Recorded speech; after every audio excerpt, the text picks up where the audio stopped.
আসসালামু আলাইকুম। সুলতানা এয়ার ট্রাভেলসে আপনাদের স্বাগতম। আজকে আমি আপনাদের সাথে কিছু কথা শেয়ার করব। কথাগুলো হচ্ছে এমন এক নারীর, যিনি সংগ্রামী এবং আল্লাহর এক অতি প্রিয় বান্দি। কেন তাকে আল্লাহর প্রিয় বান্দি বলছি, চলুন তার কথা থেকে একটু জেনে আসি। বিসমিল্লাহির রহমানির রহিম।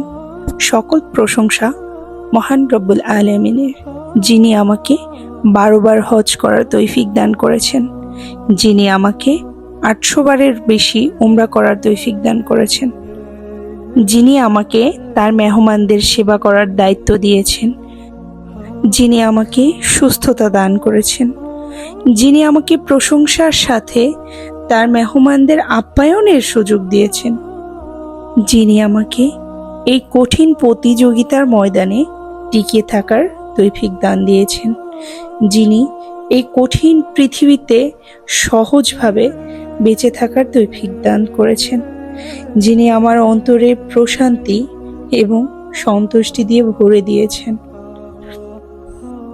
শত কোটি টাকাওয়ালা মানুষেরও না এমন ভাগ্য হয় না যে ভাগ্য তিনি আমাকে দিয়েছেন, যিনি হাজার সংগ্রামের মধ্যে টিকে থাকার তৌফিক দিয়েছেন, যিনি সংকটময় জীবনকে সহজতম করেছেন, যিনি দিয়েছেন সর্বোচ্চ সম্মান, যার কারণে আমি নিজেকে মনে করি ধন্য।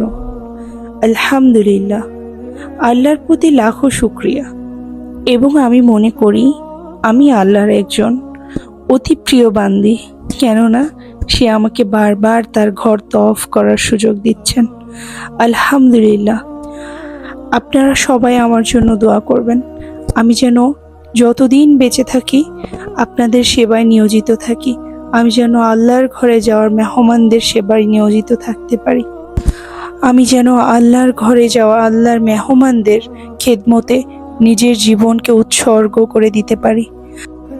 ইয়া রাব্বুল আলামিন, আপনি আমাকে শক্তি দিন, আপনি আমাকে ধৈর্য দিন, আমি যেন যতদিন বেঁচে থাকি আপনার মেহমানদেরকে খেদমতে বেঁচে থাকতে পারি।